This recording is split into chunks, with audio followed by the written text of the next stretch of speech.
아가씨, 제 잃어버린 딸의 곰인형과 똑같은 곰인형이 어떻게 당신에게 있습니까? 3일 동안 굶주린 채원은 그저 서재 바닥을 조용히 닦으려 했을 뿐이었지만 극심한 허기 때문에 정신을 잃고 냉혈한이라 불리는 백태산 회장의 발치에 쓰러지고 말았다. 그때 그녀의 낡은 유니폼 주머니에서 짤랑거리는 소리와 함께 떨어진 것은 쓰레기가 아닌 낡아빠진 곰돌이 키링 그녀가 어린 시절부터 간직해온 유일한 물건이었다. 불결한 하녀를 당장 내쫓을 줄 알았던 천하의 백만장자는 순간 얼굴이 창백해지더니 그 자리에 무릎을 꿇고 떨리는 손으로 싸구려 인형을 마치 세상에서 가장 귀한 보물인 양 움켜쥐었다. 그는 미친 듯한 희망이 서린 눈으로 겁에 질린 소녀를 올려다보며 경호원들의 숨마저 멈추게 할 질문을 쉰 목소리로 내뱉는데 무슨 일이 있었을까요? 시작 전에 구독과 좋아요 부탁드려요. 시청 중인 곳을 댓글로 남겨주세요. 늘 행운이 함께하길 바랍니다. 반지하 방의 아침은 늘 축축했다. 창문은 도로 아래에 붙어 있었고 지나가는 발소리가 천장 위에서 울렸다. 윤채원은 얇은 후드끈을 조여 묶고 작은 가스버너에 물을 올렸다. 물이 끓는 동안 냉장고 문을 열었다가 닫았다. 안은 거의 비어 있었다. 그녀는 삶은 달걀 하나를 도마 위에 올려놓고 조심히 칼을 댔다. 엄마, 이거. 더 큰 쪽을 엄마 최명희의 밥그릇 옆에 놓았다. 나 안 배고파. 오늘 일찍 나가야 하잖아.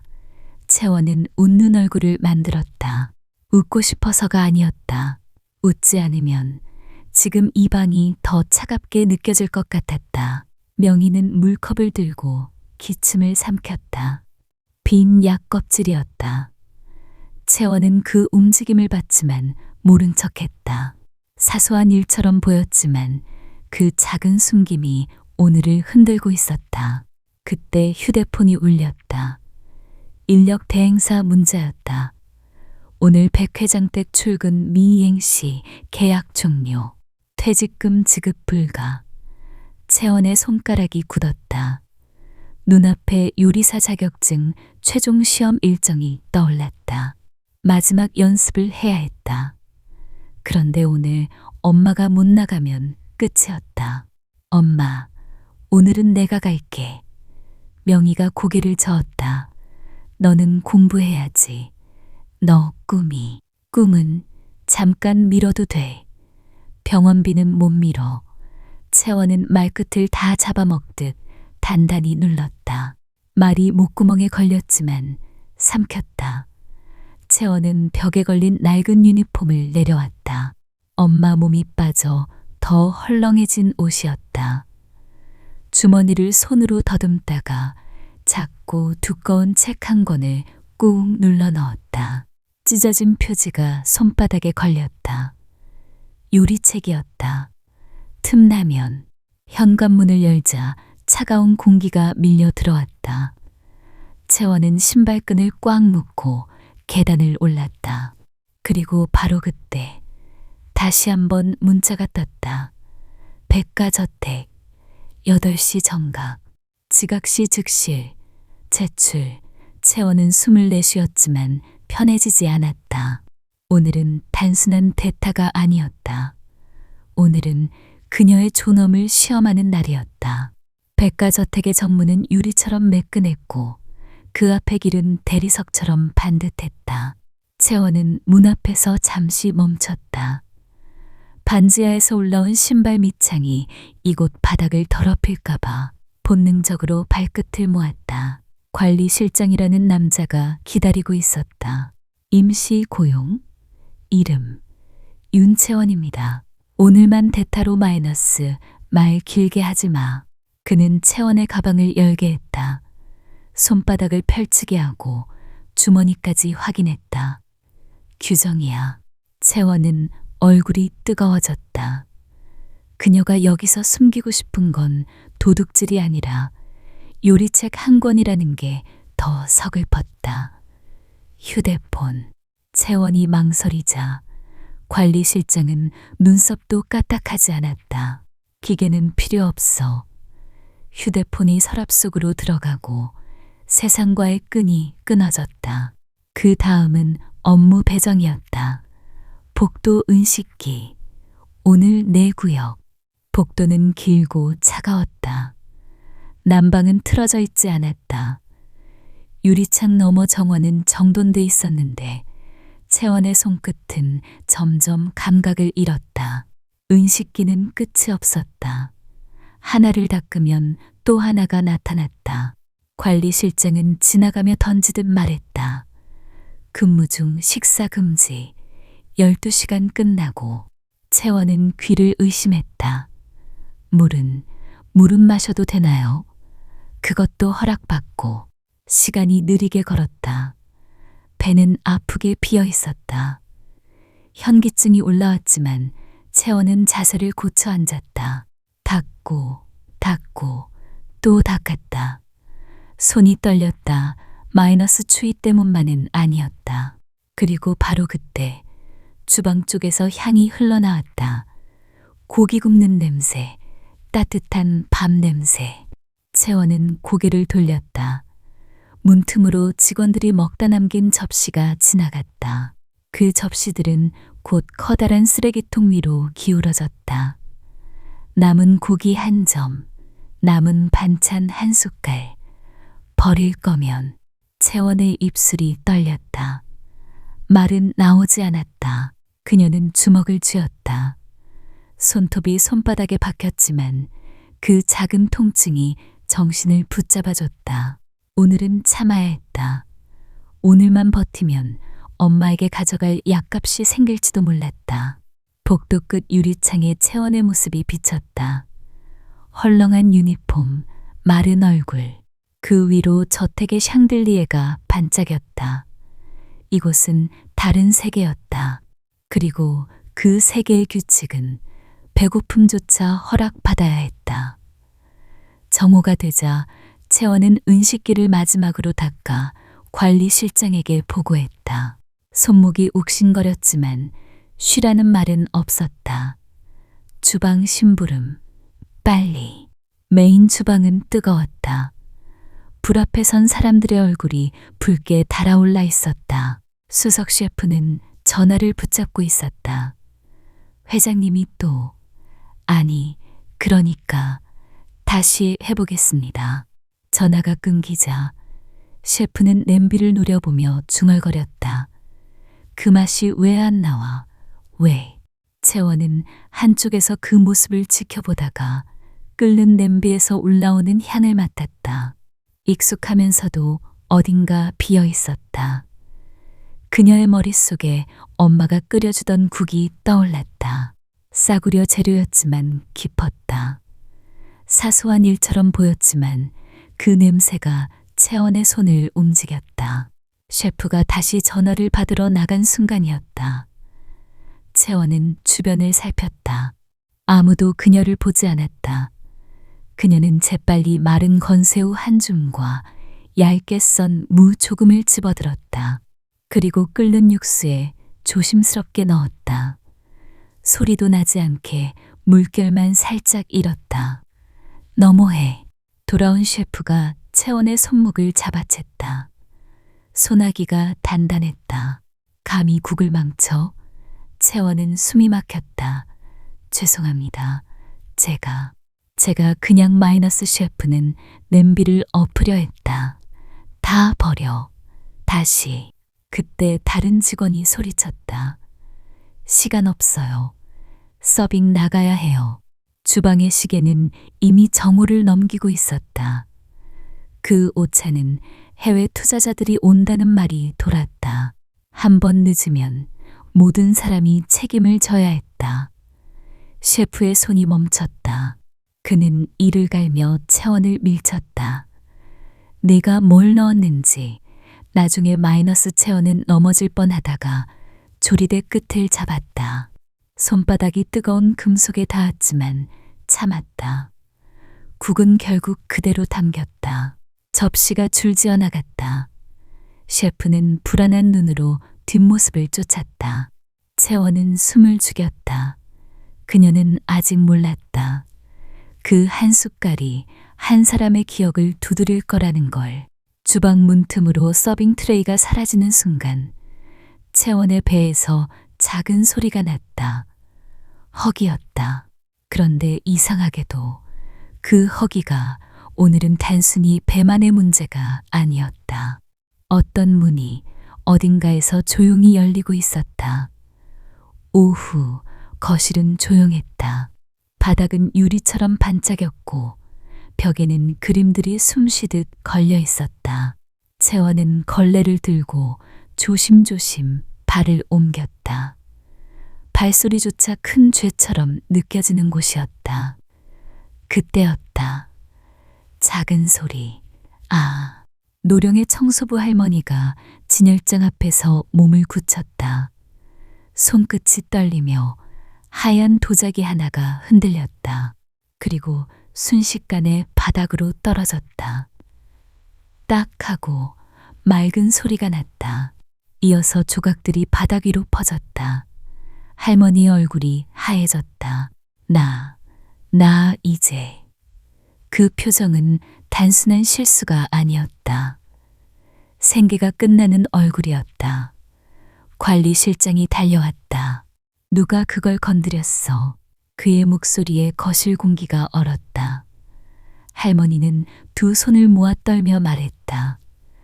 죄송합니다. 제가 마이너스 당장 나가. 너 같은 사람들 때문에. 채원은 한 걸음 앞으로 나갔다. 심장이 쿵 내려앉았다. 그녀는 할머니 눈에서 내일이 사라지는 것을 봤다. 제가 했어요. 채원의 목소리가 거실에 떨어졌다. 관리실장이 채원을 보았다. 제가 걸레질 하다가 제가 건드렸습니다. 죄송합니다. 말이 끝나자 채원은 손끝까지 차가워졌다. 거짓말은 늘 쉽게 들킨다. 그런데 그녀는 들키더라도 이 순간만큼은 버티고 싶었다. 관리실장은 비웃듯 코웃음을 쳤다. 착한 척. 좋아. 그는 서류철을 펼쳤다. 변상. 내 월급에서 전액 공제. 한 달치. 채원의 머릿속이 하얘졌다. 엄마 약값, 병원비, 집세. 한 달치가 사라지면 무엇이 남지? 하지만 채원은 고개를 숙이지 않았다. 알겠습니다. 할머니가 울먹이며 채원의 소매를 잡았다. 왜 내가? 채원은 조용히 손을 떼어내며 속삭였다. 괜찮아요. 제가 어떻게든 해볼게요. 관리실장은 낮게 말했다. 해고는 안 해. 대신 더 굴릴 거야. 그 말이 더 무서웠다. 자비가 아니라 괴롭힘의 선언이었다. 채원은 깨진 조각을 주워 담았다. 손끝에 차가운 감촉이 남았다. 그리고 그녀는 알았다. 오늘 그녀가 지킨 건 도자기가 아니었다. 내일을 붙잡고 있던 한 사람의 손이었다. 해가 기울 무렵 채원은 벌을 받았다. 추가 청소, 회장 서재. 관리실장은 일부러 말끝을 길게 느렸다. 거긴 실수하면 끝이야. 서재 앞 복도는 더 조용했다. 벽은 두꺼웠고 문은 무겁게 닫혀 있었다. 채원은 손잡이를 잡기 전에 한 번 숨을 고르고 문을 열었다. 안에는 책 냄새가 가득했다. 오래된 종이와 가죽, 그리고 어딘가 쓸쓸한 향. 채원은 높은 책장 아래에 사다리를 세웠다. 먼지 털이를 들고 위로 올라갔다. 팔이 무거웠다. 배는 아프게 비어 있었다. 머리가 멍해졌다. 조금만. 그녀는 속으로 말했다. 사다리 위에서 손을 뻗는 순간 눈앞이 잠깐 꺼졌다. 그녀는 재빨리 사다리를 잡으려 했지만 손끝이 늦었다. 발이 헛디뎠고 먼지털이가 바닥으로 떨어졌다. 쿵. 책 몇 권이 함께 쏟아졌다. 채원은 몸을 웅크리며 바닥에 굴렀다. 통증이 올라왔지만 더 큰 공포가 먼저였다. 소리 들렸을까? 그때 주머니에서 짤랑하는 작은 소리가 났다. 낡은 곰돌이 키링이 바닥 위로 튀어나와 굴러갔다.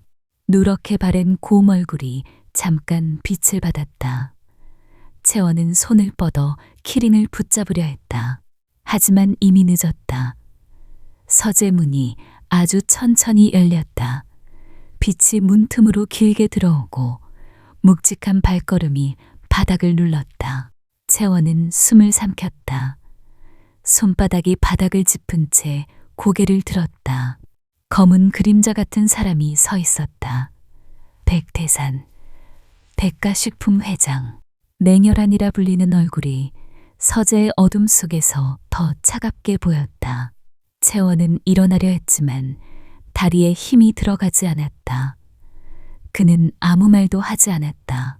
그저 서재 바닥을 훑는 듯한 눈빛이었다. 그리고 바로 그때 그의 시선이 바닥의 곰돌이 키링에 멈췄다. 채원은 아직 몰랐다. 그 작은 인형이 이 집의 25년을 흔들어 깨울 거라는 것을.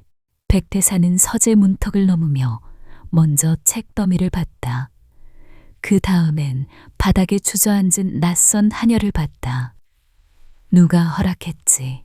그의 목소리는 낮았고 서늘했다. 채원은 급히 몸을 일으키려 했다. 무릎이 말을 듣지 않았다. 죄송합니다. 제가 실수로. 백태산이 한 걸음 다가왔다. 내쫓으려는 듯 손이 올라갔다. 그런데 바로 그때였다. 바닥에서 굴러 멈춘 낡은 곰돌이 키링. 누렇게 바랜 얼굴, 한쪽이 조금 찢어진 천. 그의 손이 멈췄다.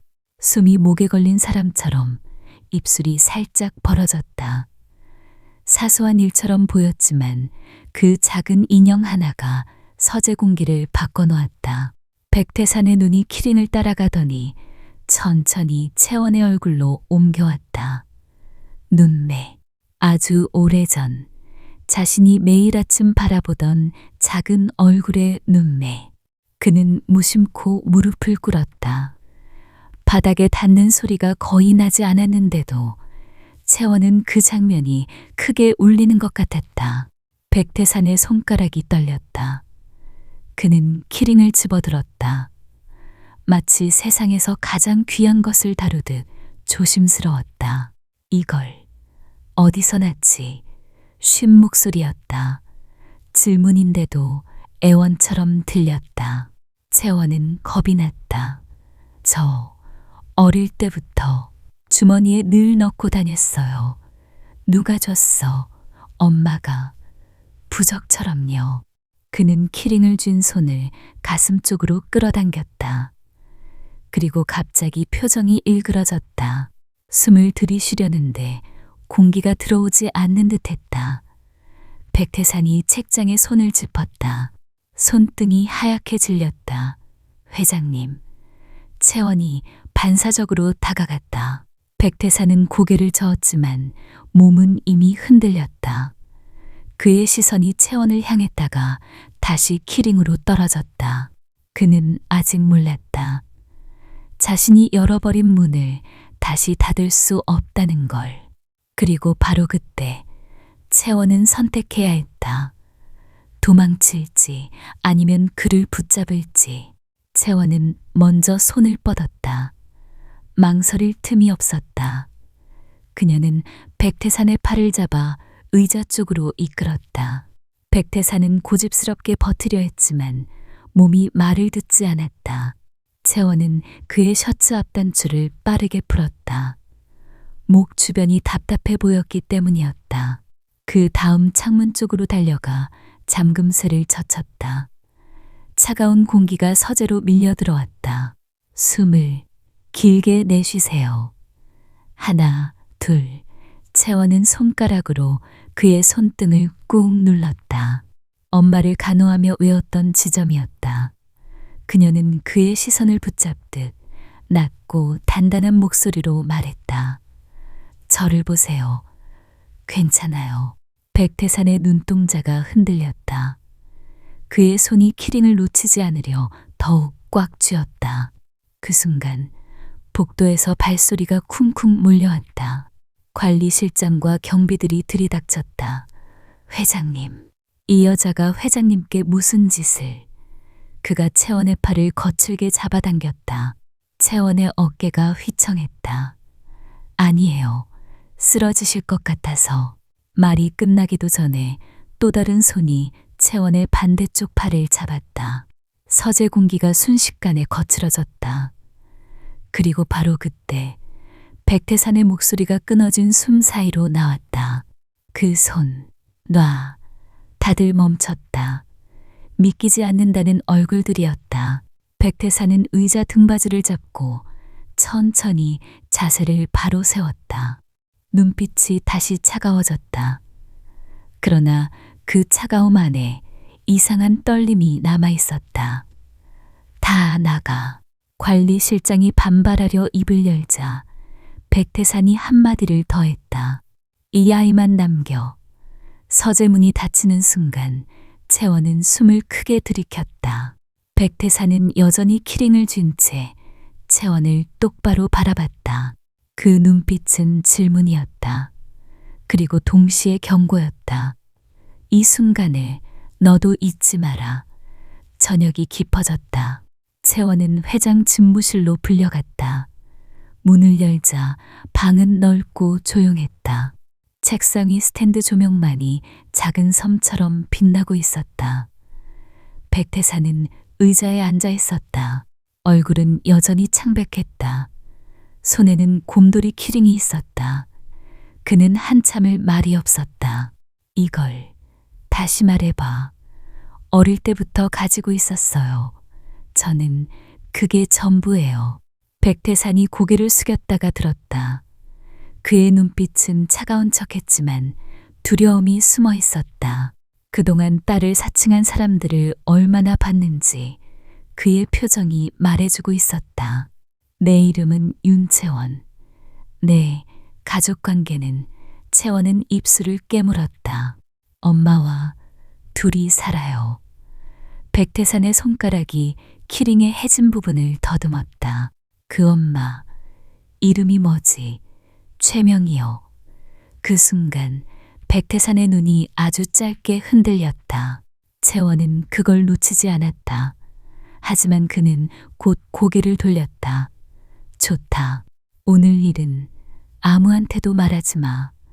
채원은 오히려 더 겁이 났다. 저 도둑으로 몰리는 건가요? 백태산이 낮게 말했다. 아직은 아니다. 그 말은 살려준다는 뜻 같기도 잡아두겠다는 뜻 같기도 했다. 채원의 손끝이 차가워졌다. 그리고 바로 그때 백태산이 버튼을 눌렀다. 인터폰이 짧게 울렸다. 저녁. 그는 짧게 말했다. 제대로 된 걸로. 잠시 뒤 음식이 들어왔다. 따뜻한 국, 밥, 고기. 채원은 눈앞이 아찔했다. 먹어. 저는 괜찮 마이너스 명령이다. 채원은 젓가락을 들었다. 첫 숟갈이 목을 지나가자 눈가가 뜨거워졌다. 그녀는 고개를 숙인 채 씹었다. 백태산이 그녀를 바라보며 말했다. 내일부터 내 옆에 있어라.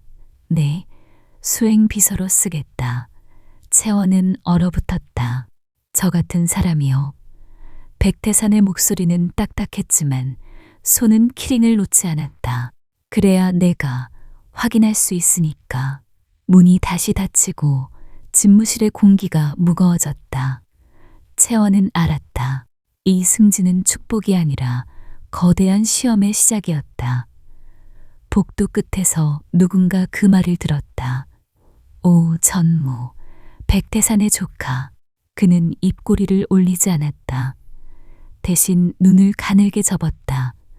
청소부가, 수행비서? 그는 곧장 자신의 사무실로 들어가 문을 잠갔다. 탁자 위에는 회장실 보고서가 쌓여 있었다. 오, 전무는 손가락으로 보고서 한 장을 톡톡 두드렸다. 윤채원. 그 이름을 씹듯 읽었다. 인사기록 카드를 요청하자 신복이 서류를 가져왔다. 오 전무는 사진을 먼저 봤다. 젊은 얼굴, 마른 턱선, 그리고 익숙한 눈매. 그는 다음 장을 넘겼다. 보호자란 최명희. 오 전무의 눈이 멈췄다. 그 이름은 오래전부터 저택 안에서만 속삭여지던 이름이었다. 25년 전 그날, 아이가 사라졌던 날, 그 자리에 있었다는 사람. 오, 전무는 의자에 기대지도 않았다. 등을 꼿꼿이 세운 채 천천히 웃었다. 이건 우연이 아니네. 그의 머릿속에서 계산이 돌아갔다. 회장이 마음을 열면 유언장이 바뀐다. 그러면 자신이 준비한 모든 것이 무너진다. 안 되지. 그는 펜을 집었다. 펜 끝이 서류 위에서 가볍게 움직였다. 체크 표시 하나, 동그라미 하나, 전화기 너머로 네, 전무님. 이 들리자 오 전무는 목소리를 낮췄다. 쥐도 새도 모르게 내보내. 예? 소란 없이 스스로 도망가게 만들든 실수 하나로 끝장나게 만들든. 그는 잠시 멈추고 덧붙였다. 회장님 귀에 들어가면 안 돼. 조용히 처리해. 전화를 끊은 뒤 오 전무는 창밖을 봤다. 저택 정원은 조용했고 조명은 아름다웠다. 하지만 그의 눈에는 그 아름다움이 깨지기 쉬운 유리처럼 보였다. 그리고 바로 그 순간 그는 결심했다. 다음 날 채원은 새 유니폼을 받았다. 옷감은 매끈했고 냄새마저 새 것이었다. 거울 앞에서 그녀는 잠깐 멈췄다. 내가 여기 어울리나? 그 질문은 곧 복도에서 들려오는 수군거림에 묻혔다. 낙하산 아니야? 회장님이 왜 저런 애를? 채원은 아무 말도 하지 않았다. 대신 가슴에 손을 얹어 숨을 고르고 배정받은 자리에 섰다. 백태산의 일정표를 받아들고 필요한 서류를 옮기고 컵을 채웠다. 몸이 바쁘면 마음이 덜 흔들린다는 걸 그녀는 알고 있었다. 점심이 되자 직원 식당으로 안내받았다. 채원은 식판을 들고 줄에 섰다. 그때 고기 반찬이 올라갔다. 따뜻한 냄새가 코를 스쳤다. 그녀는 한참을 바라보다가 조심히 한 입 빼어 물었다. 입안이 따뜻해졌다. 속이 풀리는 느낌이 들었다. 그리고 바로 그때 그녀는 냅킨을 한 장 더 집었다. 남들이 보지 않는 각도로 가장 좋은 고기의 한 조각을 살짝 싸서 주머니 안쪽에 넣었다. 엄마가 좋아할 거야. 그 생각만으로도 목이 먹먹해졌다. 하지만 따뜻한 순간은 길지 않았다. 세탁실 쪽에서 관리실장이 지나가며 채원을 힐끔 봤다. 채원이 물을 들어간 사이 관리실장은 채원의 가방을 열었다. 손가락이 매끈한 은퇴 스푼 하나를 집어들었다. 그는 잠깐 망설이는 척하다가 가방 깊숙이 넣었다. 착한 척하는 애들 제일 쉬워. 그는 혼잣말처럼 중얼거렸다. 퇴근 시간이 됐다. 채원은 가방을 메고 저택 정문으로 걸어갔다. 손끝에는 아직 따뜻한 식당의 온기가 남아 있었다. 그 온기를 들고 반지하로 내려가면 엄마도 오늘만큼은 웃을 것 같았다. 정문 앞에서 채원은 발걸음을 멈췄다. 어둠 속에 낯선 남자 몇몇 서 있었다. 그들 중 하나가 가로막았다. 가방 좀 봅시다. 채원은 어리둥절하게 웃으려 했지만 웃음이 나오지 않았다. 심장이 쿵 내려앉았다. 그녀는 아직 몰랐다. 자기 가방 안에서 무언가가 이미 그녀를 기다리고 있다는 걸. 정문 앞 조명은 밝았지만 윤채원의 얼굴은 더 어둡게 느껴졌다. 보안 요원 둘이 길을 가로막았다. 뒤쪽에는 관리실장이 팔짱을 낀 채 서 있었다. 무작위 점검입니다. 요원은 말끝을 깔끔하게 잘랐다. 가방 여세요. 채원은 웃어보려 했지만 입술이 굳었다. 저 오늘 수행 비서로 마이너스. 그건 회장님 일이죠. 우린 규정대로 합니다. 지퍼 소리가 정문 앞에 크게 울렸다. 요원이 손을 넣어 가방 안을 뒤졌다. 그 순간 반짝이는 금속이 조명에 걸렸다. 이게 뭐죠? 은퇴 스푼이었다. 채원은 눈을 크게 떴다. 저건 제게 아니에요. 저는 마이너스 관리실장이 한 발 앞으로 나왔다. 아이고, 결국 나왔네. 임시직이 제일 문제라니까. 요원이 냅킨을 꺼냈다. 그 안에는 고기 반찬이 조용히 숨겨져 있었다. 음식도 훔쳤네요. 채원의 목이 타들어갔다. 그건 엄마가 아파서 조금만 마이너스하니 그건 제가 말이 꼬였다. 설명할수록 더 죄인처럼 들리는 게 무서웠다. 관리실장이 목소리를 높였다. 경찰 부르죠. 저런 애들이 한 번 맞들이면 끝이에요. 주변 경비들이 시선을 피했다. 누군가는 입술을 깨물었다. 그러나 아무도 나서지 않았다. 채원의 머릿속이 하얘졌다. 전과가 생기면 엄마의 지원도 끊길 수 있었다. 시험도 미래도 오늘 이 정문에서 끝나버릴 것 같았다. 손가락이 떨렸다. 마이너스 추위 때문이 아니었다. 그리고 바로 그때 낮고 단단한 목소리가 끼어들었다. 그만하십시오. 회장 전속 운전기사 김 기사가 차키를 손가락에 돌리며 걸어왔다. 그는 요원을 보지도 않고 관리실장을 향했다.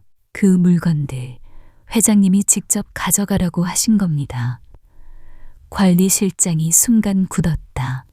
뭐라고요? 김 기사는 눈 하나 깜빡하지 않았다. 오늘 회장님 일정표에 적혀 있습니다. 수행 비서가 챙길 것, 은식기 샘플, 직원 식사 포장. 거짓말이었다. 너무 매끈해서 더 진짜 같았다. 요원들이 서로 눈치를 봤다. 규정은 강했지만 회장님은 더 강했다. 관리실장은 이를 갈았다. 김 기사님, 괜히 일 키우지 마시죠. 김 기사는 채원 쪽으로 고개를 아주 조금 돌렸다. 가세요. 지금. 채원은 가방을 끌어안고 정문을 빠져나왔다. 다리가 풀릴 것 같았지만 걷었다. 몇 걸음 뒤에서 김 기사의 목소리가 낮게 따라왔다. 누가 넣었는지 짐작하죠? 채원은 대답하지 못했다. 하지만 알았다. 이 저택은 따뜻한 한 끼를 준 대신 더 큰 함정을 준비하고 있다는 걸. 다음 날 아침 백태산의 침실은 호텔처럼 정돈돼 있었다. 커튼 사이로 들어오는 빛이 얇고 차가웠다. 윤채원은 은쟁반을 두 손으로 들고 조용히 들어갔다. 따뜻한 차와 간단한 식사가 올려져 있었다. 놓고 가. 백태산의 목소리는 여전히 딱딱했다. 하지만 눈은 계속 채원을 따라왔다.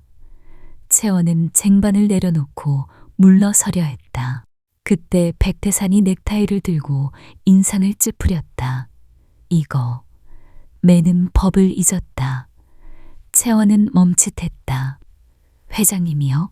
손이 말을 안 들어. 그는 짧게 말했다. 넥타이를 잡는 순간 백태산의 숨이 얕아졌다. 그는 희망이 무서운 사람처럼 눈을 피하며 말했다. 빨리. 채원이 매듭을 잡아당기며 고개를 숙였을 때였다. 백태산의 손이 아주 조심스럽게 움직였다.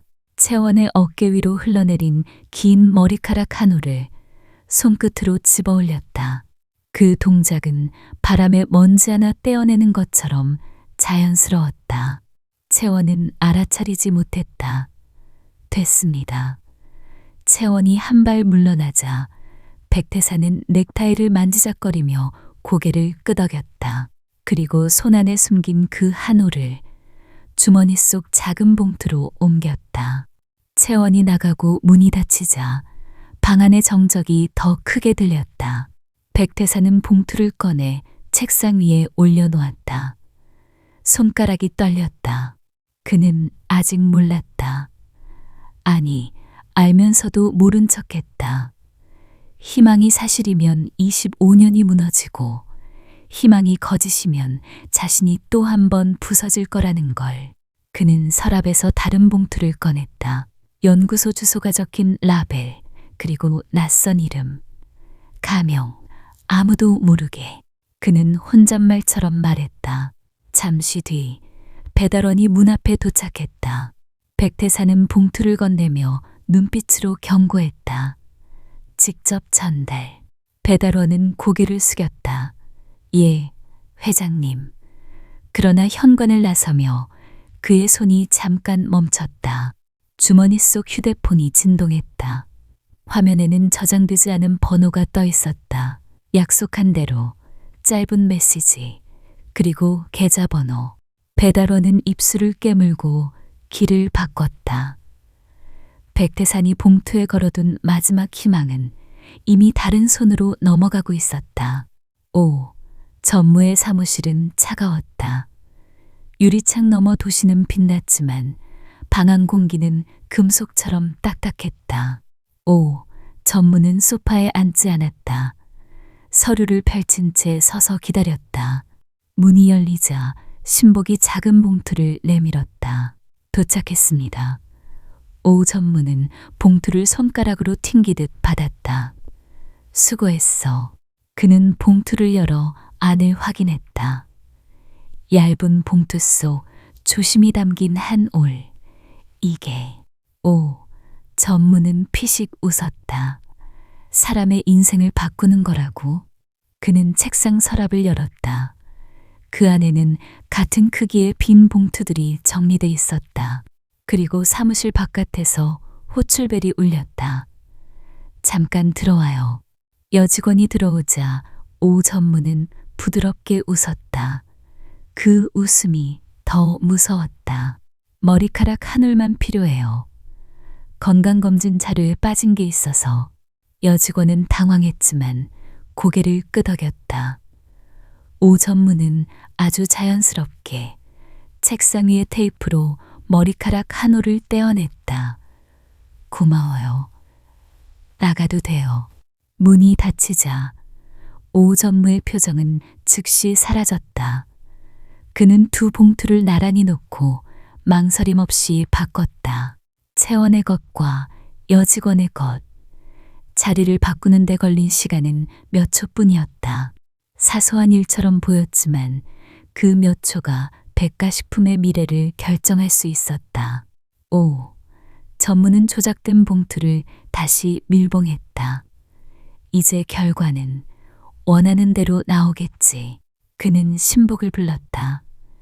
연구소 쪽에는 말 맞춰놨어? 예. 그쪽도 조용히 처리합니다. 전무는 창밖을 봤다. 그가 꿈꾸는 것은 가족이 아니라 자리였다. 회장이라는 의자, 그 의자에서 내려다보는 세상. 그는 서랍에서 또 다른 파일을 꺼냈다. 플랜 B라고 적힌 폴더였다. 혹시라도. 그는 펜 끝으로 파일 표지를 두드렸다. 혹시라도 회장님이 그 애한테 더 마음을 주면 그때는 다르게 가야지. 신복이 물었다. 어떻게요? 전무는 아주 낮게 말했다. 사람은 믿을 게 하나 있어. 수치심. 그는 채원의 인사기록 카드 위에 손가락을 올렸다. 도망가게 만들 거야. 스스로. 그 순간 전무의 책상 위 전화기가 울렸다. 투자자 오찬 준비 완료. 전무는 미소를 지었다. 이 집은 오늘도 겉으로는 완벽한 잔치를 열 것이다. 그리고 그 잔치 안에서 누군가의 진실은 조용히 지워질 것이다. 저택 주방은 이른 오전부터 소란스러웠다. 해외 투자자들이 오는 오찬. 한 번의 실수가 회사의 신뢰를 흔들 수 있다는 말이 공기처럼 떠다녔다. 그런데 메인 셰프가 갑자기 배를 움켜쥐고 주방을 빠져나갔다. 잠깐만. 화장실. 그는 어딘가로 사라졌다. 관리실장이 허둥지둥 뛰어왔다. 지금 이 타이밍에 미쳤나. 주방장은 얼굴이 하얘졌다. 대체 누가 메인을 마이너스 채워는 한쪽에서 그 장면을 지켜보다가 조용히 앞으로 나섰다. 제가 해보겠습니다. 다들 동시에 체원을 봤다. 수석 조리사가 비웃듯 말했다. 청소하던 사람이요. 채원의 입술이 말라갔다. 하지만 뒤로 물러서면 오찬이 무너질 것 같았다. 레시피가 있어요. 채원은 주머니에서 작은 노트를 꺼냈다. 엄마가 오래전부터 적어둔 낡은 레시피 노트였다. 종이는 해졌고 글씨는 연필로 눌러 쓴 흔적이 남아 있었다. 관리실장이 코웃음을 쳤다. 지금 장난할 때야. 채원은 낮게 말했다. 지금은 방법을 따질 시간도 없어요. 그 한마디가 주방을 멈추게 했다. 결국 주방장은 이를 악물고 고개를 끄덕였다. 시간은 없어. 내가 한다면 지금 당장. 채원은 불을 올렸다. 냄비를 달구고 고기를 정리하고 양념을 섞었다. 손이 빨랐다. 머릿속은 더 빨랐다. 양념장을 데우기 전에 아주 잠깐 숨을 고르는 것. 엄마가 늘 하던 방식이었다. 향이. 주방 한쪽에서 누군가가 중얼거렸다. 이상하게 편안해. 오찬 시간이 다가오자 갈비찜이 접시에 담겼다. 투박하지만 정직한 모양이었다. 서빙 트레이가 나가고 주방은 숨을 죽였다. 잠시 뒤 홀에서 웃음소리가 들렸다. 통역사가 급히 뛰어와 말했다. 투자자분들이 한국의 맛이라며 극찬하십니다. 채원은 그제야 손에 힘이 풀렸다. 그런데 바로 그때였다. 백태산이 홀에서 주방 쪽으로 시선을 돌렸다. 그 눈빛이 채원을 똑바로 향했다. 그는 젓가락을 내려놓고 아주 낮게 말했다. 이 맛, 누가 가르쳤지? 채원은 대답하려 했지만 목이 잠겼다. 그 질문은 칭찬이 아니라 오래된 기억의 문을 여는 열쇠처럼 들렸다. 그날 밤 백태산은 집무실에 혼자 앉아 있었다. 책상 위에는 봉투 하나가 놓여 있었다. 연구소에서 온 결과지. 종이 한 장이 이렇게 무거울 수 있다는 걸 그는 이미 여러 번 배웠다. 문이 노크 소리 없이 열렸다. 비서가 봉투를 내려놓고 조용히 나갔다. 백태산은 손을 뻗었다가 멈췄다. 그는 한 번 더 키링을 쥐었다. 낡은 천의 감촉이 손바닥에 남아 있었다. 이번엔 아니면. 그 말이 끝나기 전에 그는 봉투를 찢었다. 결과지는 단정했다. 불일치. 백태산의 눈이 그 글자에 박혔다. 숨이 멈춘 듯 했다. 심장이 자신을 배신한 느낌. 그의 기억이 자신을 속인 느낌. 그는 종이를 다시 접었다. 접는 동작이 너무 조용해서 오히려 무서웠다. 그의 얼굴에서 모든 표정이 사라졌다. 그리고 바로 그때 문 밖에서 발소리가 들렸다. 윤채원이 들어왔다. 회장님. 내일 일정표 마이너스 백태산은 고개도 들지 않았다. 내 눈앞에 띄지 마라. 채원은 얼어붙었다. 제가 뭘 잘못했습니까? 백태산은 종이를 서랍에 밀어 넣었다. 그냥 불편하다. 그 말은 칼처럼 날카롭지 않았다. 오히려 더 차가운 얼음이었다. 이유가 없으니 붙잡을 곳도 없었다. 채원은 한 걸음 다가가려 했지만 백태산이 손을 들었다. 그 한마디에 방의 공기가 닫혔다. 채원은 입술을 깨물고 고개를 숙였다. 알겠습니다.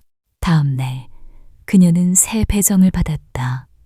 세탁실, 저택에서 가장 뜨겁고 가장 구석진 곳. 기계 소리가 끊이지 않았다. 증기가 올라와 숨이 답답했다. 채원은 쌓여있는 린넨 더미를 끌어안고 기계 앞에 섰다. 사소한 일처럼 보였지만 이 좌천은 너는 여기까지라는 낙인이었다. 그리고 그녀의 주머니 속에는 아직 엄마에게 가져가려던 음식 냄새가 희미하게 남아 있었다. 그때 세탁실 문이 열렸다. 누군가가 뛰어들어왔다. 채원 씨, 병원에서 연락 왔어요. 채원의 손이 멈췄다. 심장이 쿵 내려앉았다. 그녀는 아직 몰랐다. 오늘부터는 저택의 차가움보다 병원의 한마디가 더 잔인해질 거라는 걸. 세탁실의 기계는 쉬지 않고 돌아갔다. 증기가 올라와 눈이 따가웠고 린넨 더미는 산처럼 쌓였다. 윤채원은 팔꿈치로 이마를 훔치며 다음 자루를 끌어당겼다. 그때 주머니에 맡겨둔 직원용 전화가 짧게 울렸다. 윤채원 씨죠? 병원인데요. 그 한마디에 손이 멈췄다. 엄마요? 엄마가. 전화 너머 목소리는 빠르고 무심했다. 상태가 급격히 나빠졌어요. 보호자분 지금 오셔야 합니다. 채원은 대답도 못하고 세탁실을 뛰쳐나갔다. 복도는 길고 차가웠다. 유리창 밖은 저녁이 내려앉고 있었다. 저택 정문을 나서며 채원은 숨이 차올랐다. 버스 정류장까지 달리면서도 머릿속엔 숫자만 돌았다. 택시는 안 된다. 카드 한도는 이미 바닥이다. 그녀는 손바닥으로 주머니 속 곰돌이 키링을 꼭 쥐었다. 엄마, 버텨. 제발. 병원 다인실은 밝았지만 공기는 무거웠다. 최명희는 침대에 누워 있었다. 평소처럼 괜찮다고 말하려고 입술을 움직였지만 목소리가 잘 나오지 않았다. 의사는 차트에 손가락을 올리고 말했다. 수술을 미루면 위험합니다. 늦어도 이번 주 안으로. 채원은 고개를 끄덕이다가 문득 눈이 멍해졌다. 비용은 얼마나? 의사는 숫자를 말했다. 채원의 귀가 순간 먹먹해졌다. 병실 밖 복도에서 채원은 벽에 손을 짚었다. 손가락이 떨렸다. 마이너스 추위 때문이 아니었다. 그녀는 저택으로 돌아가기로 했다. 말이 통할 사람은 하나뿐이었다. 월급 가불이라도 아니면 벌금 공제라도 잠시 미뤄달라고 해야 했다. 밤이 깊어 저택에 도착했을 때 관리실장이 채원을 보자마자 입꼬리를 비틀었다. 도둑이 뭐하러 왔어? 가불. 부탁드립니다. 엄마가 수술을 마이너스. 그 병든 엄마. 관리실장은 일부러 크게 말했다. 여긴 복지센터가 아니야. 채원은 허리를 굽혔다. 한 번만. 관리실장은 서류철을 탁 소리나게 덮었다. 내쫓지 않는 것도 은혜인 줄 알아. 채원은 한 걸음 물러섰다. 숨을 내쉬었지만 편해지지 않았다. 저택의 불빛은 찬란했는데 그녀의 발끝은 어두웠다. 병원으로 돌아가는 길. 채원은 버스창에 비친 자신의 얼굴을 봤다. 그리고 조용히 주머니 속 곰돌이를 만졌다. 그녀는 결심했다. 내일 그걸 팔아야 한다. 그 안에 뭐가 있든 지금은 엄마가 먼저였다. 전당포 문은 생각보다 무거웠다. 윤채원은 손잡이를 잡고 잠시 망설였다. 사소한 일처럼 보였지만 이 문을 여는 순간부터는 되돌리기 어려울 것 같았다. 무슨 일로 오셨어요? 카운터 뒤 주인은 무표정했다. 채원은 주머니에서 낡은 곰돌이 키링을 꺼내 조심히 올려놓았다. 이거 얼마 나올까요?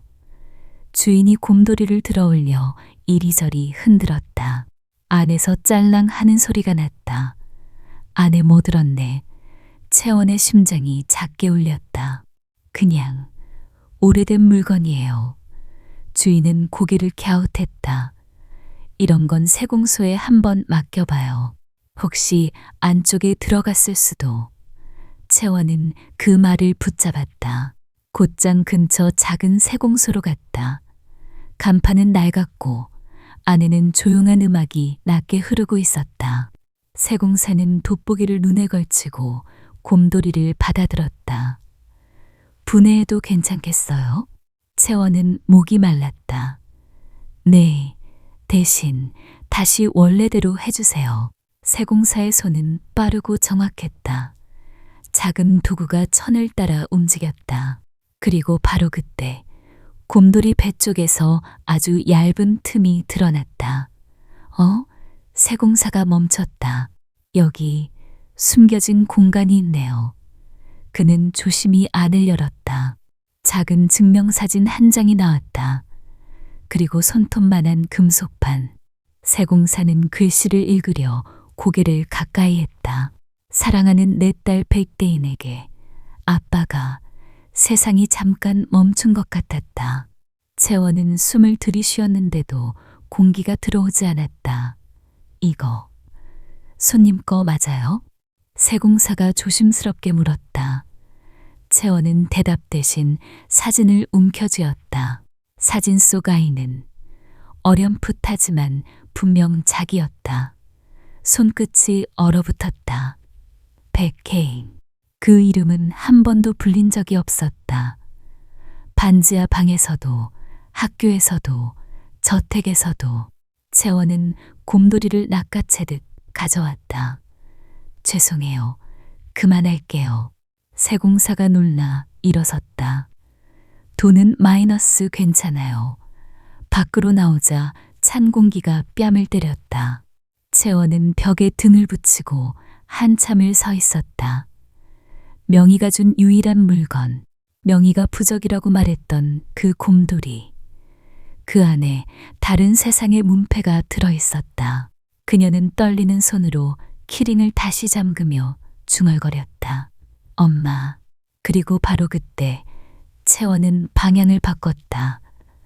전당포도, 저택도 아니었다. 병원. 엄마에게 답을 들어야 했다. 지금 당장. 병실 불빛은 새벽에도 꺼지지 않았다. 윤채원은 문을 열고 들어가자마자 곰돌이를 꺼냈다. 말이 먼저 나오지 않았다. 손이 먼저 움직였다. 엄마. 채원은 사진과 금속판을 침대 위에 올려놓았다. 이게 뭐야? 최명희의 눈이 그 글자에 닿는 순간 얼굴이 굳었다. 그녀는 숨을 크게 들이쉬었다가 천천히 내쉬었다. 그리고 베개를 꼭 끌어안았다. 채원아. 명희의 목소리가 부서질 듯 떨렸다. 그 이름. 너한텐 말하면 안 된다고 생각했어. 채원은 침대 옆 의자를 끌어당겨 앉았다. 다리가 힘을 잃었다. 내가 백혜인이야. 명희는 고개를 못 들었다. 대신 손끝으로 이불 끝을 계속 만졌다. 25년 전 명희는 기침을 참으며 말을 이어갔다. 그날 나는 그 집에서 일했어. 너는 그 집 아이였고. 채원은 심장이 쿵 내려앉는 걸 느꼈다. 그럼 엄마는 날 마이너스 아니야. 명희가 급히 고개를 저었다.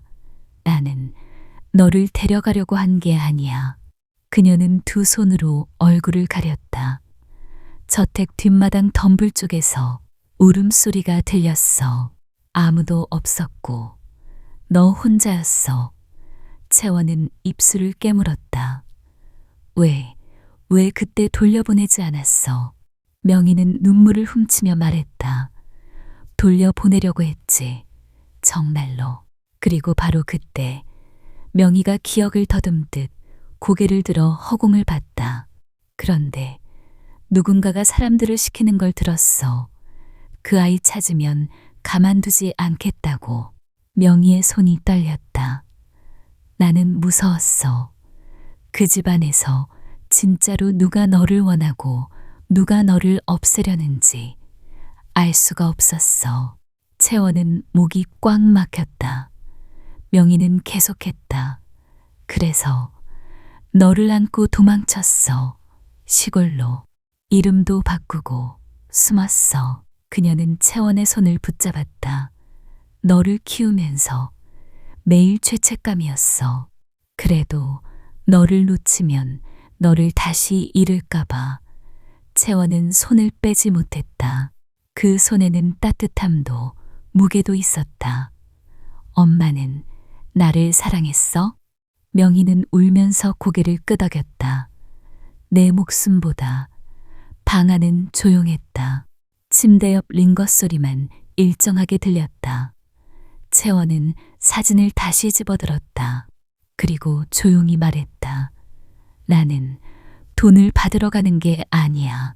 명희가 놀라 눈을 들었다. 저택으로 갈 거야. 채원의 목소리가 단단해졌다. 이걸 보여주고 묻고 싶어. 왜 나를 찾다가 멈췄는지. 명희가 손을 뻗어 잡으려 했지만 채원은 이미 일어나 있었다.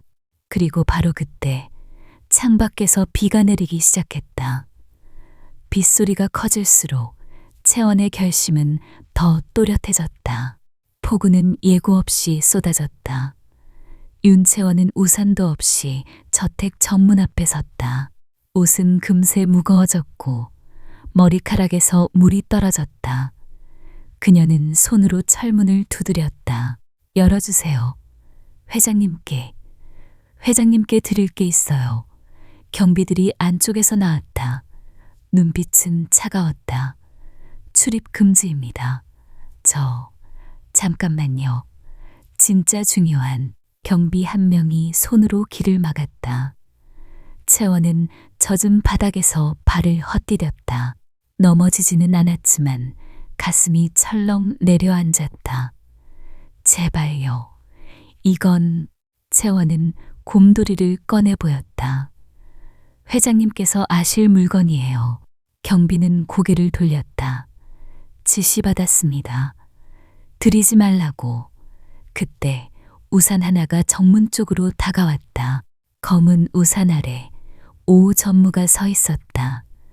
옷깃 하나 젖지 않은 얼굴이었다. 아직도 여기서 이러고 있네. 오 전무는 채원을 위아래로 훑었다. 사기꾼들은 끈질겨. 채원은 이를 악물었다. 저는 사기꾼 아니에요. 이걸 마이너스 회장님이 내 얘기 다 들었다. 오, 전무가 말을 잘랐다. 그리고 직접 내쫓으라고 하셨어. 그는 서류 봉투를 꺼내 펼쳤다. 종이는 깔끔했고 도장이 찍혀 있었다. 보여줄까? 25년 전 수색 중단 보고서. 채원의 눈이 종이에 박혔다. 수색 비용 과다, 가능성 희박, 중단, 딱딱한 문장들이 채원의 숨통을 조였다. 거짓말. 채원이 중얼거렸다. 오, 전무는 비웃듯 고개를 기울였다. 사람은 믿고 싶은 것만 믿지. 내가 딸이라면 얼마나 좋겠어. 그런데 현실은 마이너스. 그는 한 걸음 다가와 낮게 말했다. 회장님은 오래전에 포기했어. 그 말이 비보다 차갑게 떨어졌다. 채원은 손에 쥔 곰돌이를 더 꽉 쥐었다. 손끝이 저려왔다. 회장님을 직접 만나게 해주세요. 안 돼. 오 전무는 단호했다. 그리고 다시 오면 너만 손해볼 거야. 경비들이 채원 앞에 다시 섰다. 철문은 그대로였다. 채원은 한참을 정문을 바라보다가 천천히 뒤로 물러섰다. 빗속에서 저택은 더욱 커 보였다. 유리창들은 차갑게 빛났고 안쪽의 따뜻함은 그녀에게 닿지 않았다. 채원은 발걸음을 돌렸다. 그리고 바로 그때 그녀는 믿어버렸다. 친아빠가 자신을 버렸다는 말을, 그 믿음이 그녀를 더 깊은 곳으로 끌고 갈 줄도 모르고 저택에서 멀지 않은 24시 편의점. 자동문이 열리며 따뜻한 공기가 얼굴을 감쌌다. 윤채원은 계산대 옆에 잠깐 서서 물이 뚝뚝 떨어지는 소리를 들었다. 그녀는 컵라면 코너를 바라보다가 결국 아무것도 집지 못했다. 배가 비어도 마음이 더 비어 있었다. 그때 문이 다시 열렸다. 익숙한 구두 소리. 여기 있었군요. 김 기사였다. 그는 채원에게 조용히 수건 한 장을 건넸다. 채원은 수건을 받았지만 눈을 마주치지 못했다. 왜, 절 찾으셨어요? 김 기사는 잠시 숨을 고르고 말했다. 그 서류, 믿었어요? 채원이 대답하지 않자 김 기사는 편의점 한쪽 창가로 그녀를 이끌었다. 창밖으로 저택이 멀리 보였다. 불빛이 줄지어 있었다. 회장님은 아직도 그 아이 방을 그대로 둡니다. 채원의 손이 멈췄다. 김 기사가 계속했다. 매일 밤 불을 켜요. 아무도 못 들어가게 하고 그 맛도 그 키링도 단순한 변덕이 아닙니다. 채원은 목소리가 갈라졌다. 그럼 왜 저를 내쳤어요? 김 기사는 짧게 말했다. 종이 한 장 때문이죠. 채원은 그제야 고개를 들었다. 김 기사는 주머니에서 작은 키를 꺼냈다. 묵직한 금속. 이건 직원용 뒷문 마스터키입니다. 채원은 놀라 손을 뒤로 뺐다. 안 돼요. 그건 위험 마이너스. 김 기사는 채원의 손바닥 위에 키를 올려놓았다. 저도 알아요. 제 퇴직금도 제 자리도 다 걸리는 겁니다. 그는 창밖을 보며 낮게 말했다. 하지만 오늘 정문에서 본 얼굴은 25년 전 그날과 똑같았습니다. 비 맞고 서 있던 아이. 채원의 눈가가 뜨거워졌다. 김 기사는 말을 이어갔다. 내일 아침 긴급 이사회가 열립니다. 오후 전무가 회장님을 정신이 흐린 사람으로 몰아 해임하려 합니다. 채원은 숨을 들이켰다. 그게 가능해요? 가능하게 만들려고 준비를 오래 했죠. 김 기사의 목소리가 더 낮아졌다. 회장님이 흔들리면 그 사람은 빈틈을 잡습니다. 차갑지만 이상하게도 손바닥이 뜨거워졌다. 제가 뭘 하면 돼요? 김 기사는 채원의 눈을 똑바로 봤다. 진실을 회장님 앞에 놓아야 합니다. 그리고 내일 이사회 전에 오 전무가 숨기고 있는 걸 잡아야 합니다. 편의점 스피커에서 안내 음악이 흘렀다. 따뜻한 조명 아래 두 사람의 그림자가 길게 늘어졌다. 그리고 바로 그때 김 기사가 마지막으로 말했다. 오늘 밤 들어갑시다. 채원의 심장이 크게 울렸다. 이제 그녀는 도망치는 사람이 아니었다. 들어가는 사람이었다. 윤채원은 김 기사가 건넨 마스터키를 손바닥 안에서 굴렸다. 차가운 금속이 현실을 깨웠다. 편의점 앞에서 헤어진 뒤 그녀는 저택 뒤편 담장을 따라 걸었다. 정문은 밝고 당당했지만 뒷문은 어둡고 조용했다. 지금 들어가면 다시는 예전으로 못 돌아가. 그녀는 혼잣말을 하고도 발을 멈추지 않았다. 안쪽은 세탁실 쪽 복도였다. 기계 소리 대신 정막이 그녀를 맞았다. 채원은 숨을 죽이고 익숙한 세탁실 문을 살짝 열었다. 환풍구 덮개는 오래된 나사로 고정돼 있었다. 그녀는 손가락 끝으로 나사를 돌렸다. 드라이버는 없었다. 대신 금속핀 하나를 꺼내 천천히 끈질기게 돌렸다. 도구가 필요한 깊이만큼 들어가고 금속이 톡 하고 풀렸다. 채원은 몸을 낮춰 환풍구 안으로 들어갔다. 좁고 먼지 많은 공간이었다. 무릎이 바닥에 닿자 작은 소리가 날까봐 옷자락으로 감싸며 기어갔다. 아래쪽에서 목소리가 들렸다. 보고서는 내일 아침으로 맞춰. 관리실장의 목소리였다. 회장님이 요즘 더 흔들립니다. 다른 남자가 말했다. 오 전무였다. 채원은 환풍구 틈으로 아래를 봤다. 두 사람은 세탁실 옆 작은 창고에서 서류를 펼치고 있었다. 테이블 위에는 투명한 병 하나와 작은 스포이드가 놓여 있었다. 오, 전무가 말했다. 차에 탄 물만 바꾸면 돼. 손떨림, 혼미. 사람들은 쉽게 믿어. 연세라는 단어 하나면 끝이야. 관리실장이 웃었다. 이사회에서 치매 소견만 밀어붙이면 해임.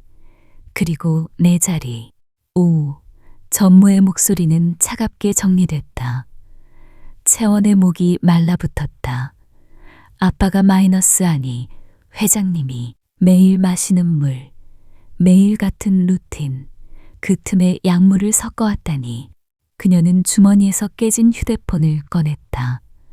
화면엔 금이가 있었지만 녹음은 됐다. 그녀는 버튼을 눌렀다. 작은 빨간 점이 켜졌다. 증거. 있어야 해.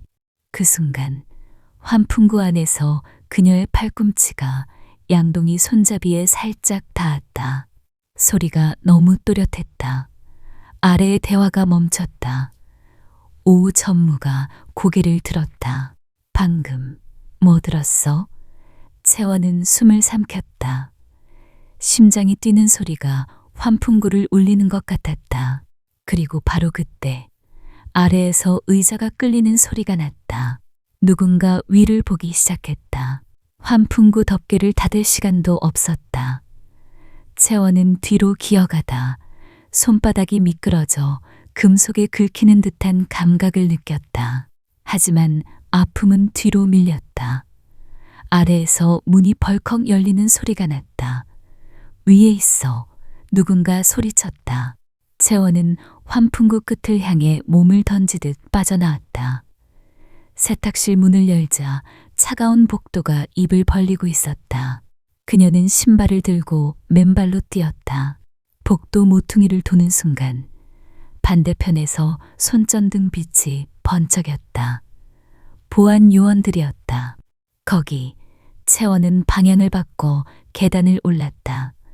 대저택의 복도는 유리미로 같았다.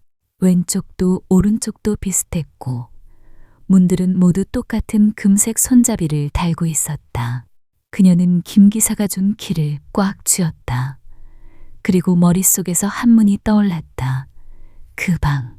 25년 동안 잠겨 있었다는 그 문. 2층 끝. 다른 문보다 조금 더 두꺼운 문. 채원은 숨이 끊어질 것 같았지만 키를 꽂았다. 찰칵. 문이 열렸다. 안은 조용했다. 먼지 냄새와 오래된 비누 향이 섞여 있었다.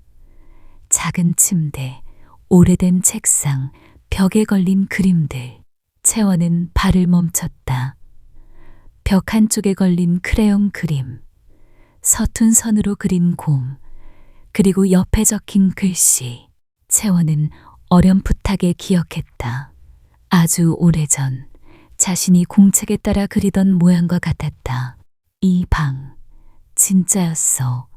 말이 목구멍에서 작게 새어나왔다. 복도 쪽에서 발소리가 가까워졌다. 채원은 정신을 차리고 서랍장을 끌어 문 앞에 밀었다. 힘이 부족해 덜컹거렸지만 그녀는 두 손으로 끝까지 밀어붙였다. 문 밖에서 주먹이 문을 두드렸다. 열어. 오 전무의 목소리였다. 저 문 뜯어. 당장. 곧 금속 공구가 준비되는 소리가 났다.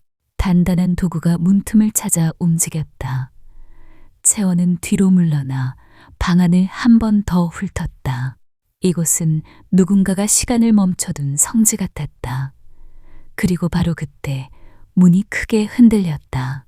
채원은 곰돌이 키링을 가슴에 붙잡고 속삭였다. 여기서 잡히면 끝이야. 문 바깥에서 공구가 더 깊게 들어가는 소리가 났다. 잠금 장치가 버티는 시간이 점점 짧아지고 있었다.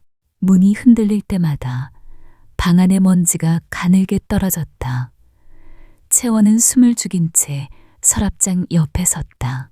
손끝은 차가웠고 머릿속은 뜨거웠다. 부서 오 전무의 목소리가 다시 날아들었다. 복도 끝에서 또 다른 발소리가 들렸다. 느리지만 무게감 있는 걸음, 그리고 누군가의 낮은 외침. 멈춰. 채원은 그 목소리를 알아챘다. 한 번도 따뜻하게 불린 적 없는, 그러나 이상하게 익숙한 목소리. 백태산. 문 밖에서 공기가 바뀌었다. 보안 요원들의 태도가 달라지는 소리가 들렸다. 회장님. 누군가 작게 말했다. 백태산의 목소리는 더 낮아졌지만 더 단단해졌다. 누가 내 허락 없이 이 문에 손대라 했지. 오 전무가 급히 웃음을 섞었다. 회장님, 도둑이 들어왔습니다. 이 방의 물건을 마이너스 2방. 백태산이 말을 끊었다. 그렇게 부르지 마. 잠깐의 침묵. 그 침묵이 더 시끄럽게 느껴졌다. 그리고 쿵 하고 문이 마지막으로 크게 흔들렸다.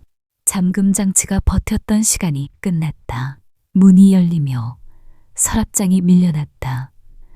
채원은 비틀거리며 한 걸음 뒤로 물러섰다. 복도 불빛이 방 안으로 길게 들어왔고 그 사이에 백태산이 서 있었다. 그의 얼굴은 창백했고 눈은 붉게 충혈된 듯 보였다. 채원은 변명할 말을 찾지 않았다. 말이 나오지 않았다. 오 전무가 손가락으로 채원을 가리켰다.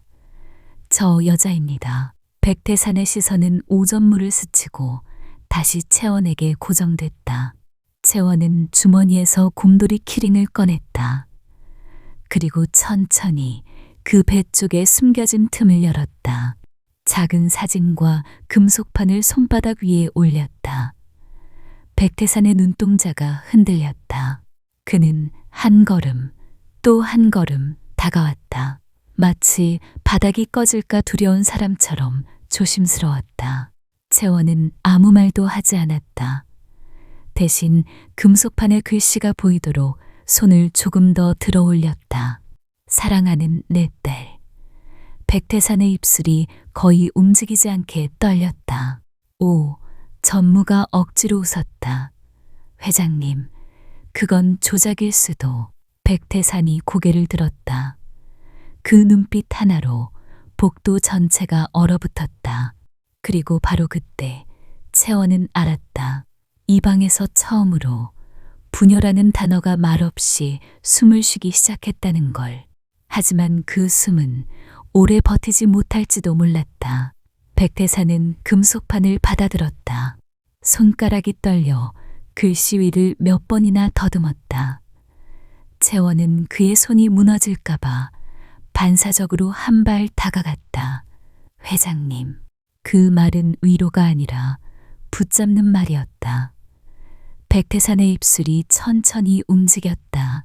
혜인. 그가 처음으로 그 이름을 소리로 만들자 방 안이 이상하게 조용해졌다. 그 순간 백태산의 얼굴이 더 하얘졌다. 그는 가슴 쪽을 누르듯 손을 올렸다. 숨을 들이쉬는데 어딘가에서 걸리는 느낌이 났다. 오, 전무는 재빨리 앞으로 나왔다. 회장님, 과로하셔서 그래요. 침실로 모시죠. 조용히 마이너스 9급. 누군가 말하려 했지만 오 전무가 손을 들어 막았다.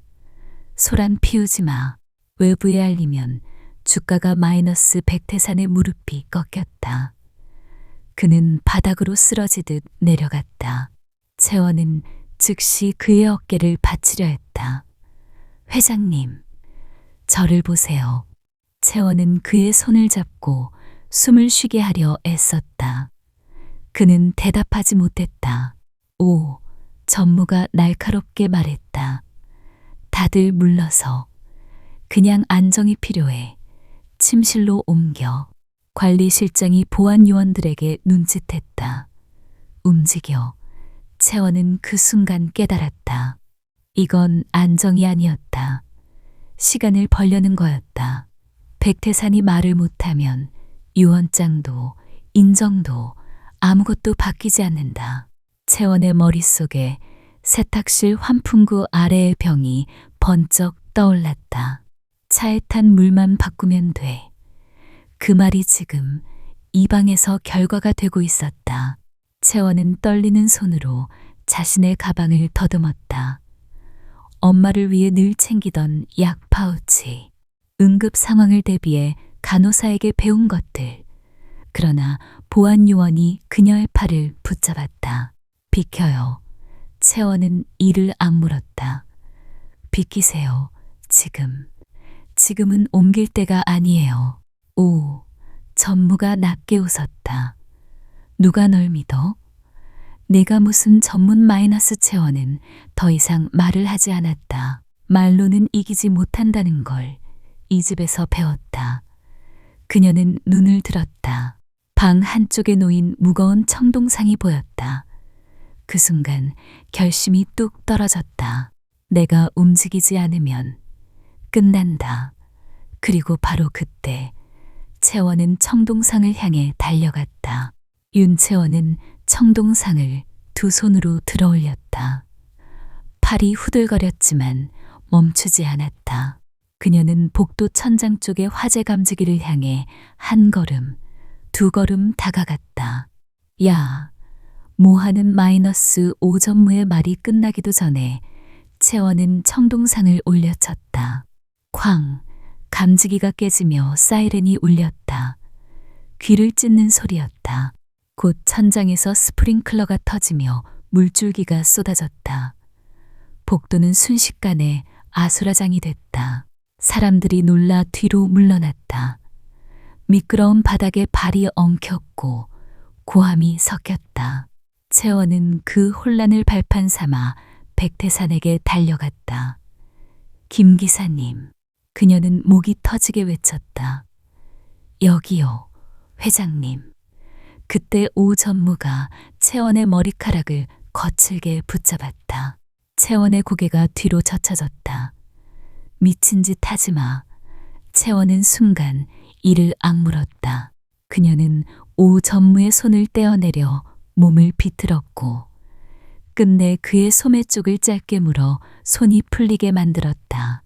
오, 전무가 놀라 손을 놓는 찰나 채원은 가방을 열어 약 파우치를 꺼냈다. 그 안에는 작은 자동 주사기가 있었다. 엄마 때문에 늘 들고 다니던 것. 위급 상황에 쓰라고 간호사가 손에 쥐어주며 말했던 도구. 약물 반응이에요. 채원이 김 기사 쪽을 향해 소리쳤다. 제 가방에 이게 있어요. 김 기사가 물줄기 속을 헤치고 뛰어왔다. 그의 얼굴에도 물이 흘렀지만 눈은 또렷했다. 채원은 백태산의 다리 쪽에 무릎을 꿇었다. 손이 떨렸지만 동작은 정확하려고 애썼다. 도구를 잡고 필요한 각도를 맞추고 멈칫하지 않았다. 주사기는 필요한 깊이만큼 들어갔다가 멈췄다. 주변의 소리가 잠깐 사라진 것 같았다. 물줄기, 사이렌, 사람들의 웅성거림. 그 모든 것 사이에서 채원은 백태산의 얼굴만 봤다. 제발. 그녀는 낮게 말했다. 지금은 살아야 해요. 몇 초가 영원처럼 길었다. 그리고 마침내 백태산의 숨이 아주 조금 달라졌다. 끊어질 듯하던 흐름이 다시 이어지는 느낌. 채원은 그대로 주저앉을 뻔했지만 이를 악물고 버텼다. 스프링클러 물이 그녀의 어깨를 때렸다.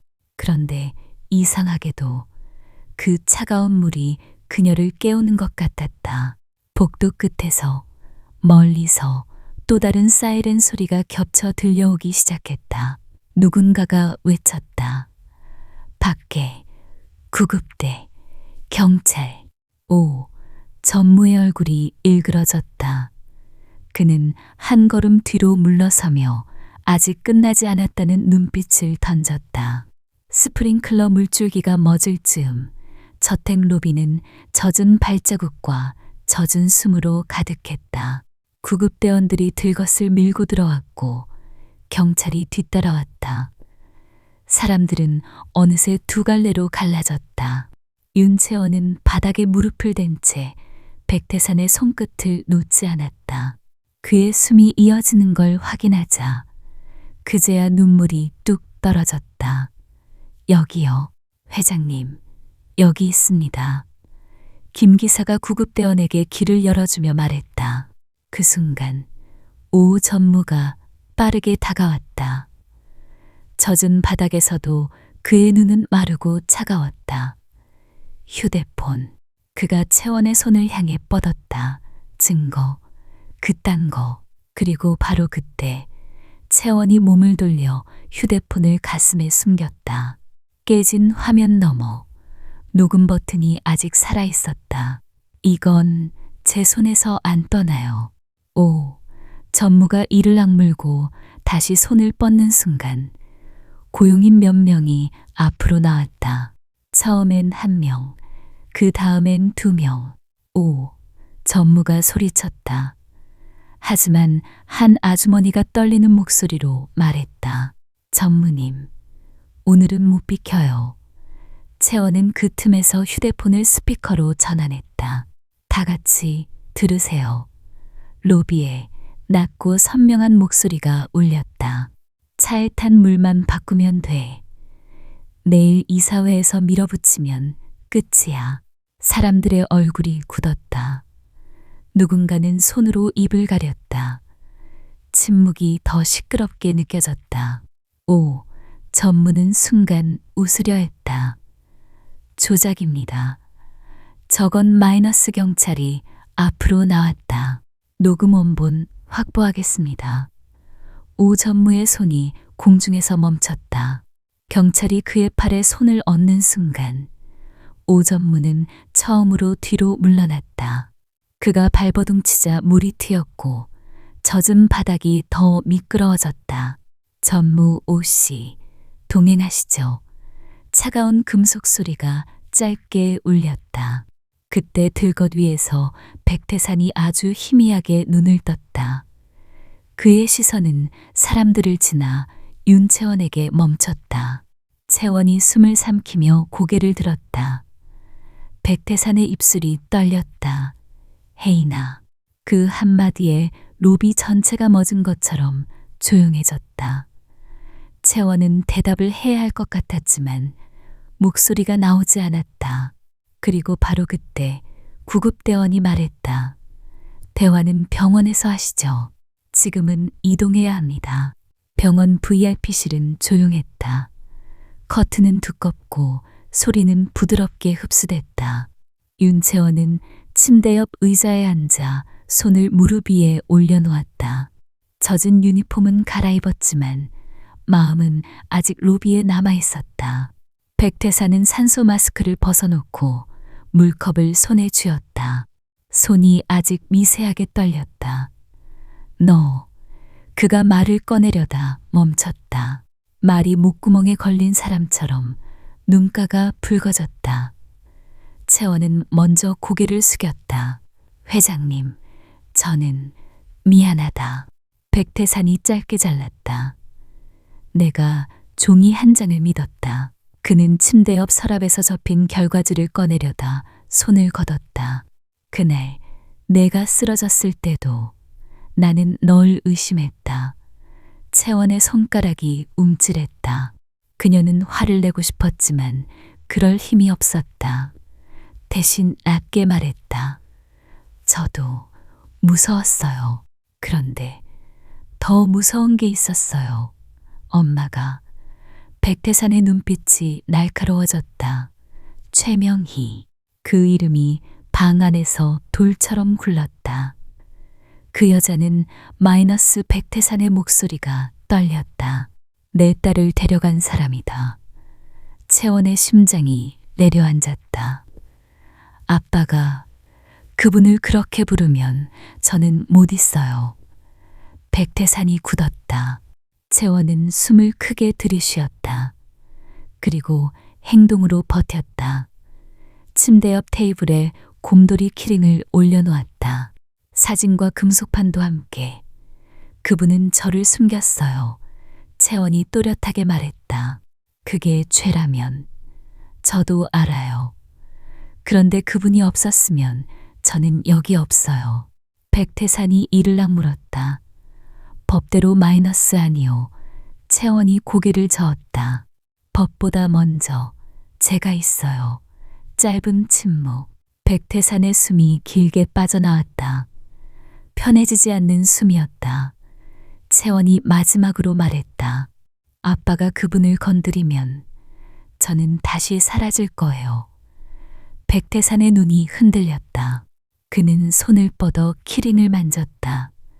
천의 해진 부분을 조심스럽게 쓰다듬었다. 그럼 내가 뭘 해야 하냐? 그 질문은 명령이 아니라 부탁처럼 들렸다. 채원은 눈을 감았다가 떴다. 내일 사람들 앞에서 진짜로 책임져 주세요. 그리고 바로 그때 문 밖에서 누군가 조용히 말했다. 회장님, 본사 쪽에서 연락입니다. 긴급 이사회 준비가. 백가식품 본사 회의실은 유리와 대리석으로 빛났다. 하지만 그날의 공기는 날카로웠다. 주주들의 얼굴에는 불안과 분노가 섞여 있었다. 이사회가 흔들리면 주가가 마이너스 가문 문제를 왜 회사로 끌고 옵니까? 백태산은 천천히 자리에서 일어났다. 건강이 완벽하지 않은 걸 모두가 알았지만 그의 눈은 예전보다 더 단단했다. 그는 먼저 한 장의 서류를 테이블 위에 올려놓았다. 오 전무의 해임과 수사 협조 문서였다. 내 집에서, 내 회사에서, 내 이름으로 잘못이 벌어졌다. 백태산이 말했다. 내가 책임진다. 법무팀이 급히 속삭였다. 회장님, 표현을 조심하셔야. 백태산은 손을 들어 말을 막았다. 오늘은 내가 말한다. 그리고 바로 그때 기자회견장이 열렸다. 플래시가 번쩍였고 마이크가 줄지어 섰다. 백태산은 단상에 올라섰다. 나는 25년 동안 한 아이를 잃고도 그는 잠깐 멈췄다. 목이 굳는 순간 윤채원이 뒤쪽에서 고개를 끄덕였다. 그 작은 신호가 그를 움직였다. 나는 마음을 닫았다. 그리고 그 틈을 누군가 이용했다. 백태산은 고개를 숙였다. 내가 고용한 사람들이 약물을 섞고 내 판단을 흐리게 했다. 나는 그걸 막지 못했다. 현장이 술렁였다. 주주들 중 몇 명이 자리에서 일어나려 했지만 백태산이 더 크게 말했다. 말이 잠깐 걸렸다. 그리고 내 아내의 이름을 함께 담은 재단을 설립한다. 싱글맘 지원재단이다. 나의 사과는 말이 아니라 구조로 남아야 한다. 누군가 뒤에서 소리쳤다. 주주 동의 없이. 백태산이 고개를 돌렸다. 가족보다 돈이 중요한 사람은 내 배에서 내리시오. 그 말에 회의실이 얼었다. 그는 마지막으로 윤채원을 단상 앞으로 불렀다. 윤채원이 한 발씩 걸어 나왔다. 수근거림이 뒤따랐다. 백태산이 말했다. 이 아이는 상속녀로 들어오지 않는다. 그는 인사팀장에게 서류를 건넸다. 품질관리팀 신입사원. 공개 채용 절차를 밟고 실력으로 시작한다. 채원의 손이 떨렸지만 그녀는 고개를 숙이지 않았다. 저 하겠습니다. 플래시가 또 터졌다. 그리고 바로 그때 백태산이 조용히 덧붙였다. 그리고 내가 해야 할 마지막 일이 있다. 그의 시선이 멀리 병원의 한 사람을 향하는 듯했다. 그 아이를 키운 사람에게 직접 가겠다. 새 아파트는 지상층이었다. 창문 밖으로 햇빛이 들어왔고 바닥은 따뜻했다. 최명희는 작은 식탁 위에 물컵을 올려두고도 한참을 손을 떼지 못했다. 초인종이 울렸을 때 그녀는 거의 굳어버렸다. 문을 열자 백태산이 서 있었다. 경호원도 비서도 없이 손에는 작은 종이봉투 하나가 들려 있었다. 명희는 숨을 삼켰다. 회장님. 그녀는 본능처럼 무릎을 접으려 했지만 백태산이 재빨리 손을 내밀어 막았다. 그러지 마. 그의 목소리는 낮았지만 단단했다. 명희는 떨리는 손으로 옷자락을 쥐었다. 죄송합니다. 저는 백태산이 한 발 안으로 들어왔다. 거실을 둘러보았다. 비싼 가구는 없었다. 대신 약봉투와 병원 일정표가 벽에 붙어 있었다. 그는 잠깐 눈을 감았다가 떴다. 너무 오래된 말이지만 고맙다. 명희가 고개를 들었다. 눈이 커졌다. 백태산은 종이봉투를 식탁 위에 올렸다. 평생 치료 지원 서류와 재단의 첫 번째 지원 확정서였다. 하지만 그가 말을 이었다. 당신이 가져간 25년은 내 안에서 사라지지 않는다. 명희의 눈물이 떨어졌다. 맞습니다. 그건 평생 제 죄입니다. 백태산은 고개를 천천히 끄덕였다. 그래서 나는 두 가지를 하겠다. 그는 손끝으로 식탁을 짚었다. 행동을 선언하는 손이었다. 첫째, 당신은 치료를 받는다. 돈 걱정 없이, 회장님. 둘째, 백태산이 명희를 똑바로 봤다. 나는 당신을 용서한다는 말을 쉽게 하지 않겠다. 명희가 숨을 멈췄다. 백태산은 아주 짧게 허리를 숙였다. 무릎이 아니라 고개였다. 그 짧은 숙임이 그가 낼 수 있는 최대의 대가처럼 보였다. 혜인, 아니, 채원이. 그 이름 앞에서 그의 목소리가 살짝 흔들렸다. 그 아이가 당신을 엄마라 부른다. 그걸 내가 빼앗지 않겠다. 명희는 입술을 떨며 고개를 끄덕였다. 저도 그 아이를 붙잡지 않겠습니다. 문 쪽에서 발소리가 났다. 윤채원이 들어왔다. 세 사람의 시선이 한 곳에 모였다. 채원은 두 사람 사이에 서서 조용히 말했다. 저 주말엔 여기 올 거예요. 백태산의 눈에 미세한 아픔이 스쳤다. 하지만 그는 고개를 끄덕였다. 그래, 내가 정해. 그리고 바로 그때 채원의 휴대폰이 진동했다. 회사 인사팀 문자였다. 월요일 08시 30분 신입 오리엔테이션. 새로운 전쟁이 이미 시작되고 있었다. 1년 뒤 저택 주방은 예전과 달랐다. 대리석은 여전히 차가워 보였지만 공기는 따뜻했다. 냄비에서 김이 오르고 무가 부드럽게 끓는 소리가 났다. 윤채원은 앞치마 끈을 묶고 조심히 국자를 들었다. 너무 빨리 저으면 모양이 무너진다. 채원이 웃었다. 아빠도 이제 요리사 다 됐네요. 그 말에 백태산은 잠깐 멈췄다. 그는 아직 몰랐다. 식탁 위에는 수선된 곰돌이 키링이 놓여 있었다. 해진 부분은 깔끔하게 꿰매졌고 작은 금속판은 투명한 케이스에 담겨 있었다. 채원은 한 번 만졌다가 손을 걷었다. 간은 어때요? 백태산이 국자를 들어 맛을 봤다. 한 번, 두 번. 그의 표정이 천천히 풀렸다.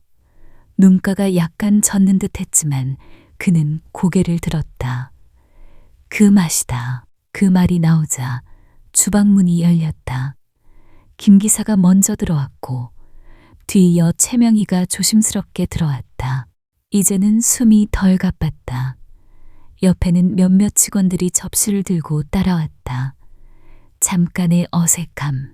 서로 눈을 피하려는 순간 채원이 먼저 밥그릇을 꺼내 하나씩 놓았다. 앉아요. 오늘은 같이 먹어요. 사소한 일처럼 보였지만 그 한마디가 벽을 내렸다. 직원 한 명이 조심스럽게 의자를 당겼고 누군가가 김치를 올려놓았다. 명희가 국그릇을 두 손으로 받으며 말했다. 뜨거우니까 천천히. 백태사는 한동안 말이 없었다. 그는 숟가락을 들었다가 내려놓고 키링을 한 번 더 바라봤다. 그리고 바로 그때 창밖에서 빗소리가 들렸다. 예전 같았으면 그 소리가 상실을 끌어왔을 것이다. 하지만 오늘은 달랐다. 빗소리 위로 사람들의 숨과 웃음이 겹쳤다. 백태산이 조용히 말했다. 내일도 같이 끓일까? 채원이 고개를 끄덕였다. 네, 내일도요. 식탁은 넓었고 그 넓음이 이제는 차갑지 않았다. 다만 완전히 지워지지 않는 기억이 있듯이 이 따뜻함도 지켜야 했다. 그래서 그들의 새 전통은 매번 다시 선택하는 약속이 되었다.